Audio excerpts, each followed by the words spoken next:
There's a place called Indian Point. It's an unsafe nuclear joint, threatens everybody, and it poisons everything.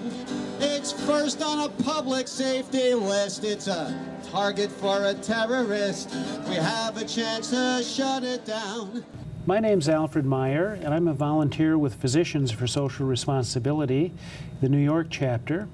And today we'll have a conversation with Kevin Kamps, who's the radioactive waste watchdog at Beyond Nuclear. Today let's talk about Indian Point, the two nuclear reactors located about 35 miles from where we're sitting in New York City. These are making electricity on the edges of the Hudson River. But just recently, there have been tremendous spikes in the leakage of radioactive hydrogen called tritium.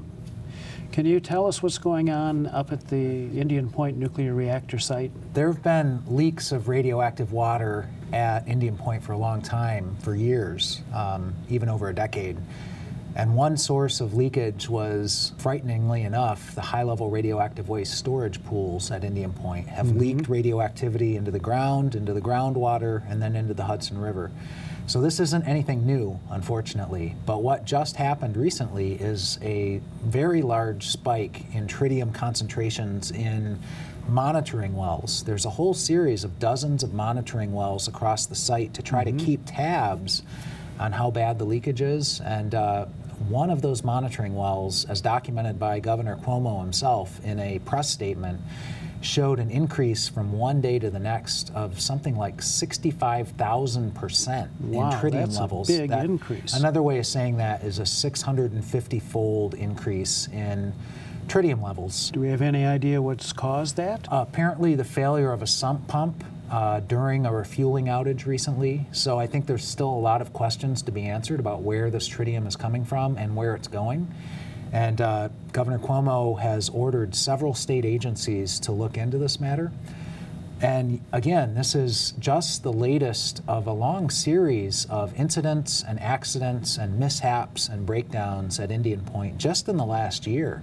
I happened to be speaking at Stony Point Conference Center near Indian Point in May of 2015. There was a gathering of concerned citizens and environmental groups discussing the decommissioning of nuclear power plants and the hoped for and needed decommissioning of these very risky reactors and radioactive waste storage at Indian Point, so close to New York City. You know, if you go in a radius of 50 miles around Indian Point, you have at least 20 million people who live and or work in that area. It's the biggest concentration of people around a nuclear power plant in the entire United States. So the safety risks, the security risks that represents.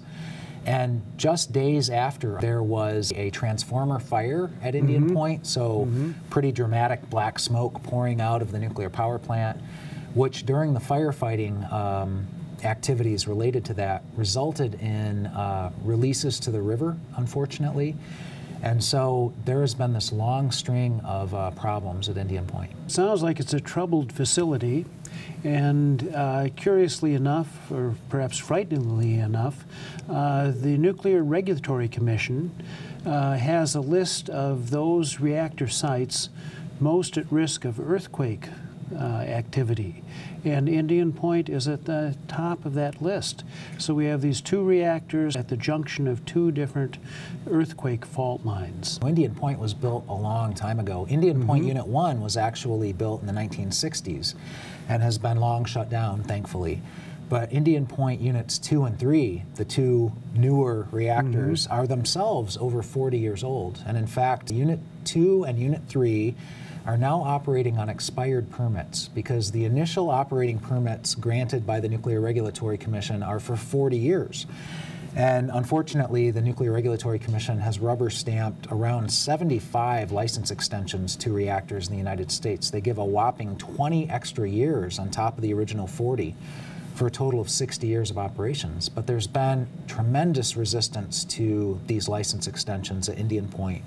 The New York Attorney General's office, groups like Riverkeeper and Clearwater and others, Indian Point Safe Energy, coalition have fought these license extensions, and it's now a record-breaking duration of a battle. So it's going on a decade that these license extensions have been fought by these opponents, so much so that the old permits expired. And now the Nuclear Regulatory Commission is allowing both reactors to operate on expired permits until this contested license extension proceeding is resolved. Meanwhile, all of New York, the greater metropolitan area, is at risk.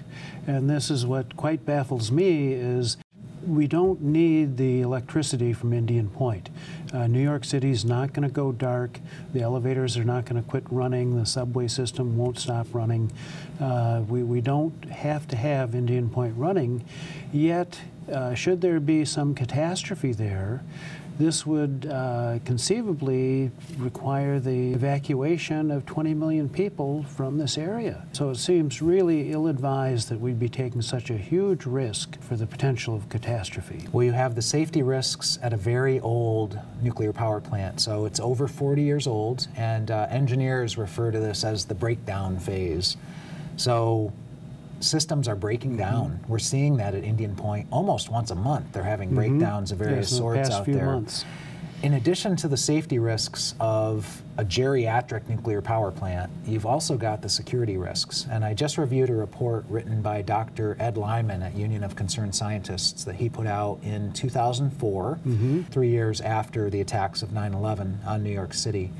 It's entitled Chernobyl on the Hudson, and again, this was written in 2004, so 7 years before Fukushima, or, you know, in terms of safety risks, you could think of it as Fukushima on the Hudson, but this was looking at security risks specifically. And what Dr. Lyman documented was that the 9/11 Commission report at the federal level documented that Al-Qaeda had considered attacking Indian Point. One thing Al-Qaeda believed was that there was a no-fly zone over nuclear power plants. It turns out not to have been true. So partially through sheer luck, they decided not to attack Indian Point because Dr. Lyman put some numbers down in his report using official government computer models. One of them is called CRAC-2, ironically enough, Calculation of Reactor Accident Consequences. It's a model used by Sandia National Lab in New Mexico to look at catastrophic radioactivity releases at atomic reactors. But what if those releases are caused by an intentional attack, is what Dr. Lyman was looking at. And the figures that he generated from this computer calculation were quite shocking.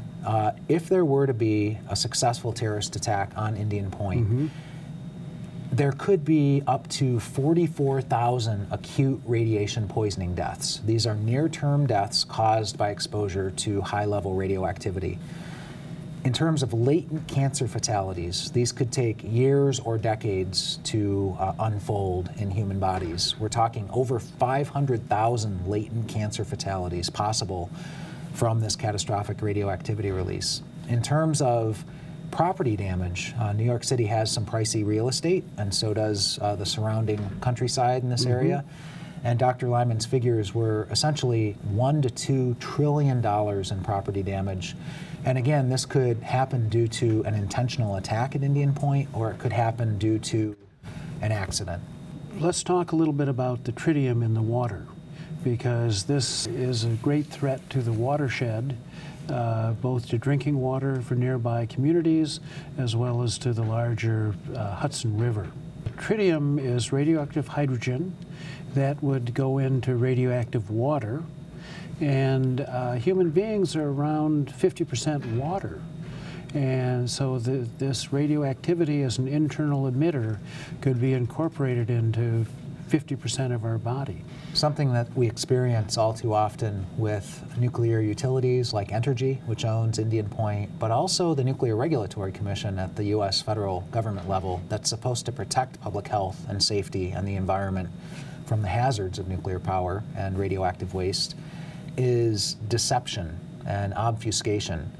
And this is very true with tritium. I have had an NRC commissioner say to my face that there is no nexus between health and safety and tritium leaks or spills or intentional releases into the environment. We don't believe that, actually. Tritium may be a mildly radioactive beta emitter.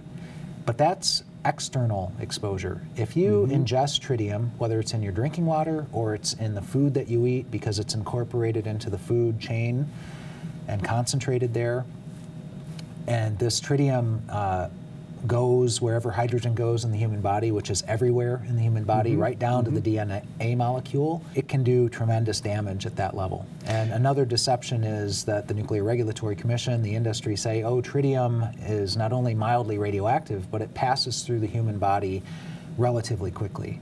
Unless it doesn't. There's a form of tritium called organically bound tritium, where it sets up residence in your body and it sticks around for a significant amount of time. Just to review that if tritium is radioactive, it could be in the form of a radioactive water molecule.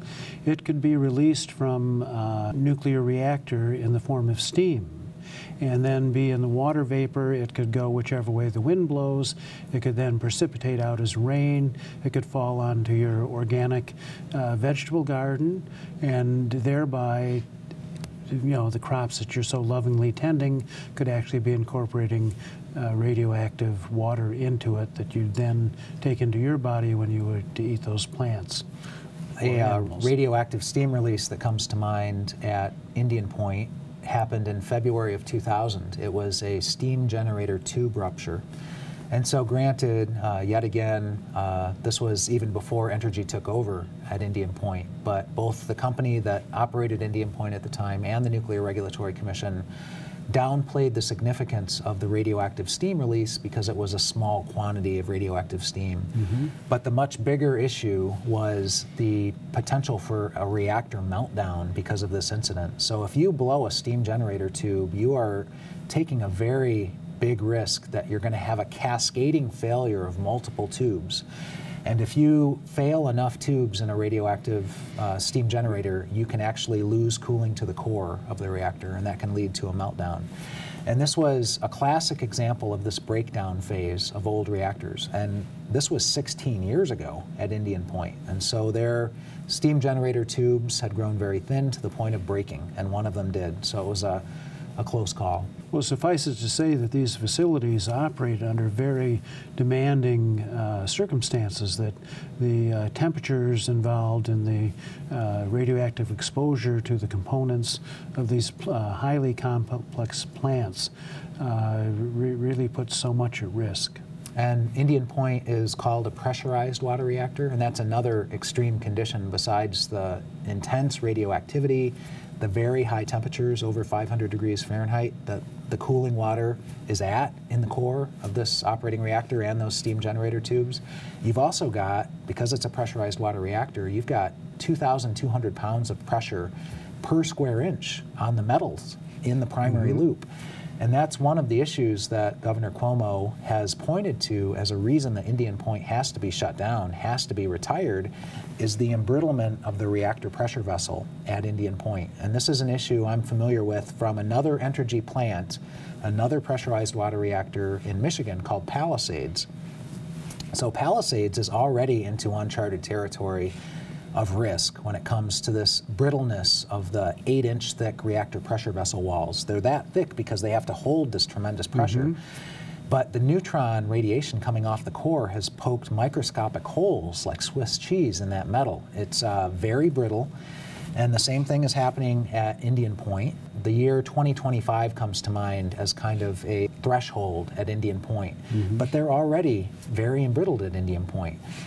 What could happen is if the emergency core cooling system gets turned on to cool down an overheating core, it could be like a hot glass under cold water, only at 2,200 pounds. That's a ton of pressure per square inch.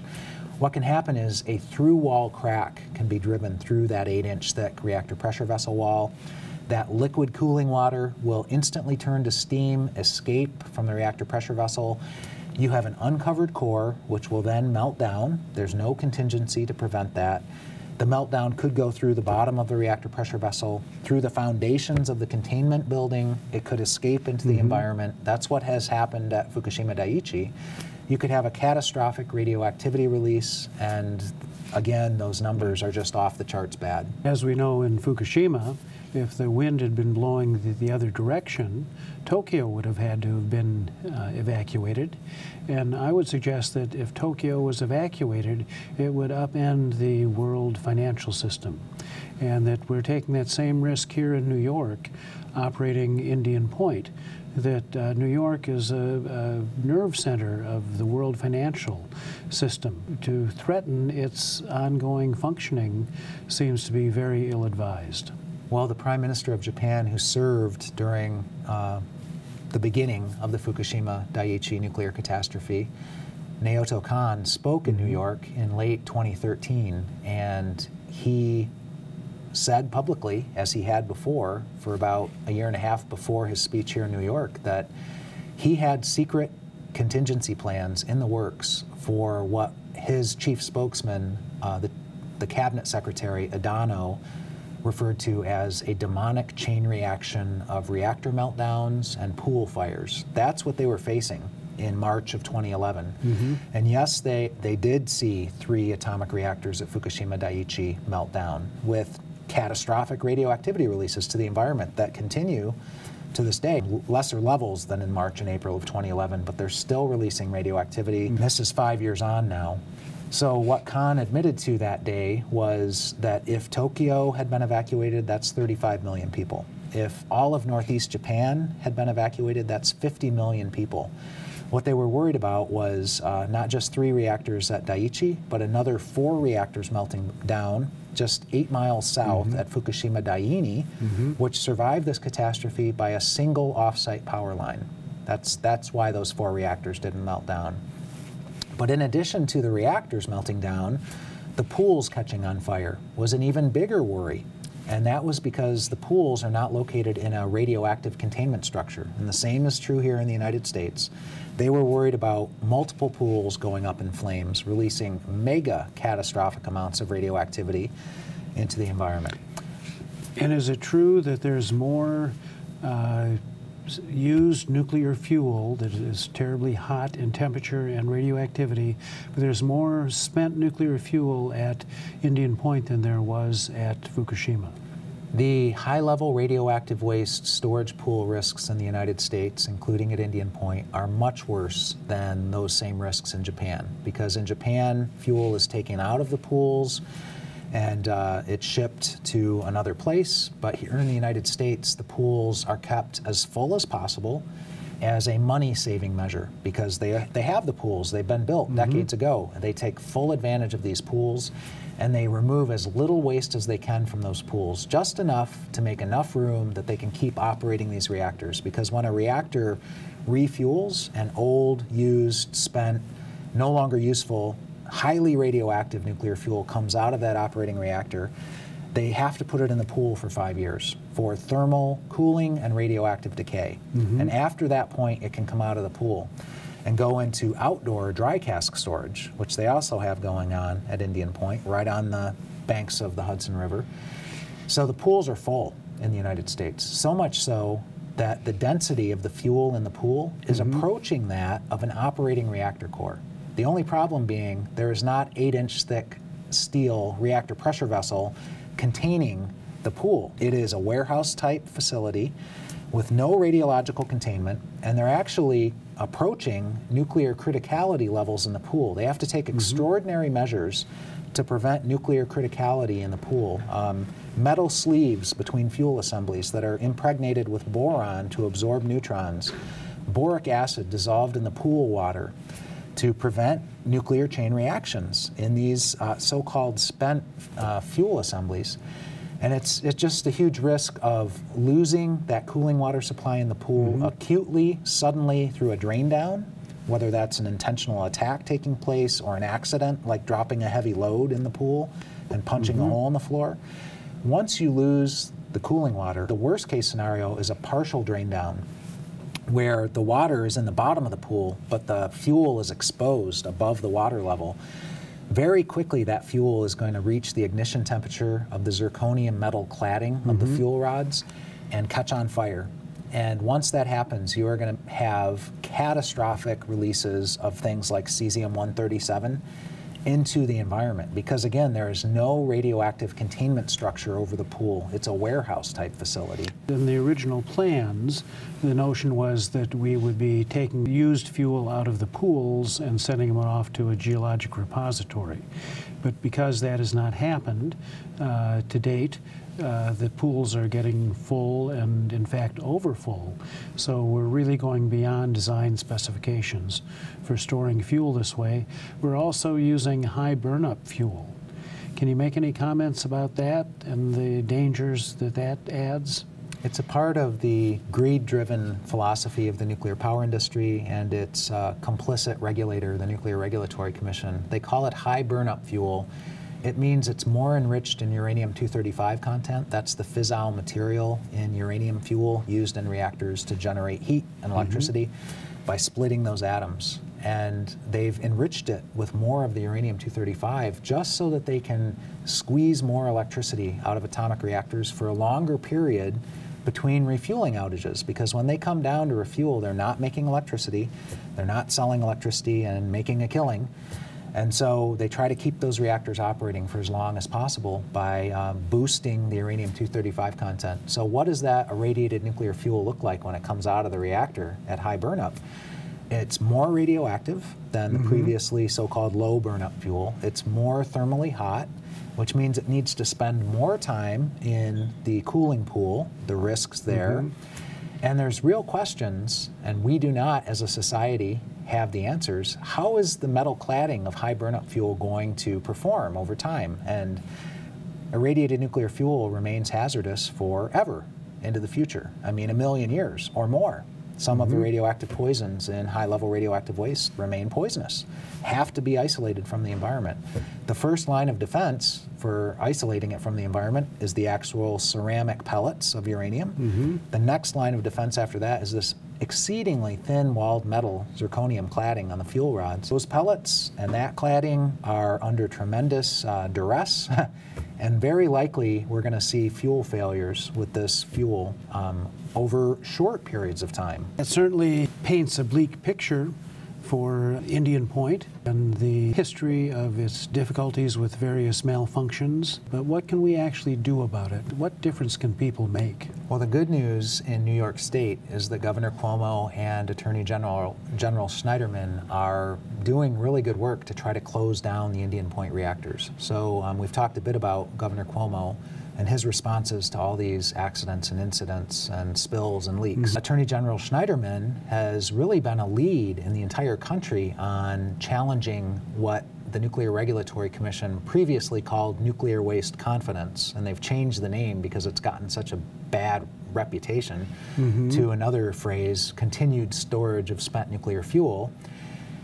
Just very recently, the Attorney General's Office of New York led a state coalition along with an Indian tribe, several states, Vermont, Connecticut, Massachusetts, New York, and the Prairie Island Indian community of Minnesota in coalition, along with an environmental coalition, including Beyond Nuclear and many other groups, have challenged this, what we call nuke waste con game. And that's been real leadership, that it is not safe in the pools. That's what we're saying. It is not safe in the dry casks. There may never be a repository and dump site for this waste to go away to. We need to stop making it, and that's a part of essentially the state of New York's argument right now. Can you elaborate a little bit more about this term waste confidence? This phrase, nuclear waste confidence, was coined by the Nuclear Regulatory Commission in 1984 because it's a very Orwellian phrase. And what the NRC said was, we are confident that the waste is stored safely at the reactor sites, in pools, and now these outdoor dry casks, and that will continue for centuries. This safe storage, they say, at the reactor sites on the edge of the Hudson River, 24 miles from the city limits in New York. But they're also confident that when needed, they don't even put a date certain on it, when needed, a dump site will open and the waste can leave a place like Indian Point and go to this fictional dump site that we don't have, and we haven't had after 60 years of commercial nuclear power radioactive waste generation in this country. And there's not one in sight. In fact, the U.S. Department of Energy has said recently the earliest date we could open such a dump site now is 2048. decades from now. So this false confidence of the Nuclear Regulatory Commission is resulting in tremendous risks building up at a place like Indian Point, in the pools, in the dry casks, so near to earthquake fault lines and natural gas pipelines, and you name the security risk at Indian Point.